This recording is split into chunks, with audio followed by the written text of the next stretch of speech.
Hello everyone, welcome back. In this video, I will be describing about the anatomy of the ball and socket joint of the hip. So as we can see, this is the femur, this is the head of the femur, and this is a large head which articulates with a shallow acetabulum. So it requires a lot of support. This concave acetabular cavity provides the support partially, and to cover up it, we have labrum, strong muscles, and ligaments surrounding the hip joint, which are responsible for stability of this joint. So this is the bony acetabular cavity, and this is the transverse ligament which bridges the inferior part of the acetabulum. Then this is the fovea capitalis, which provides attachment to very important structure, that is ligamentum teres. This ligamentum teres is a ligament which connects the head of femur with the transverse ligament which bridges across the acetabulum. So this is the hip joint. This is the acetabular cavity, which is actually semilunar. So the central part is covered with the pulvinar fat. This is acetabular fossa. It is not lined by the articular cartilage, but it is filled with a fatty tissue, which is pulvinar fat. Then the this lunar shaped articular cartilage, which covers the rest of the acetabular cavity. Then we have labrum, which outlines the anterior, superior, and posterior part of the acetabulum. It does not line the inferior aspect of the acetabulum, which is bridged by the ligament, that is transverse ligament. This is the illustration showing articular cartilage. This is labrum, and this is the chondrolabral junction, which is very important site for chondromalacia and chondrolabral separation.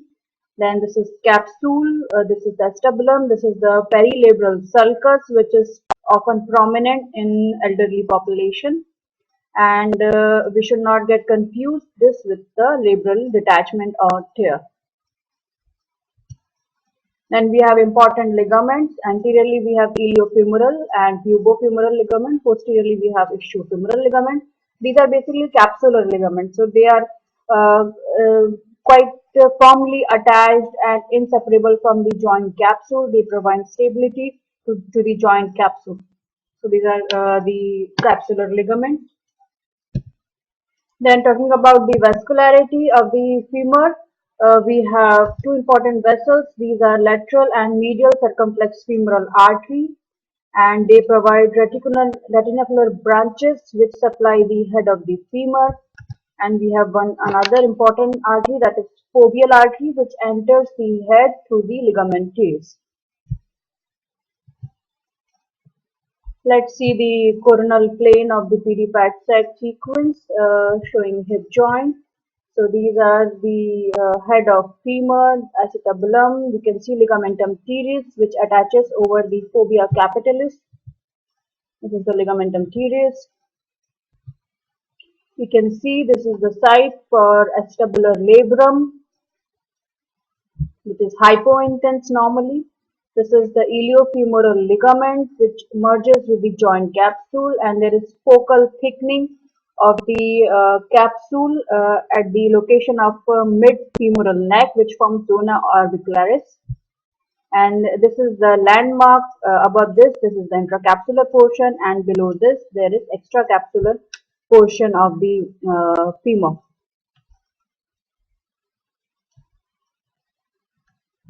This is the axial view of the hip joint T1 weighted sequence, and we can see this hyperintense structure. This is pulvinar fat, and it is obliterated in cases of pathologies involving the hip joint, whether it is inflammation or infection. Then this is a sagittal plane showing the thick iliofemoral ligament. We can trace it. This is the iliofemoral ligament which merges with the joint capsule, and this is the anterior labrum.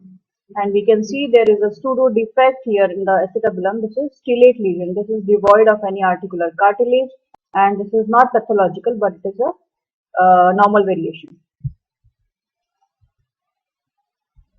Then we can see here, this is the normal anterior labrum and this is the perilabral sulcus. And this is the site, this is most common site for labral tear, degeneration and separation. This is the sagittal sequence in which we can see normal transverse ligament which bridges across the acetabulum. This is the axial GRE sequence in which we can see these capsular ligaments very nicely. This is iliofemoral ligament, this is ischiofemoral ligament. And these are hypointensor structures. Now coming to the marrow. So we have a mixture of red and fatty marrow in the pelvis and femur. So as we can see, the sacrum, bilateral ilium, ischium, these are having red marrow in it, and these are intermediate in signal intensity on the C1 weighted sequence.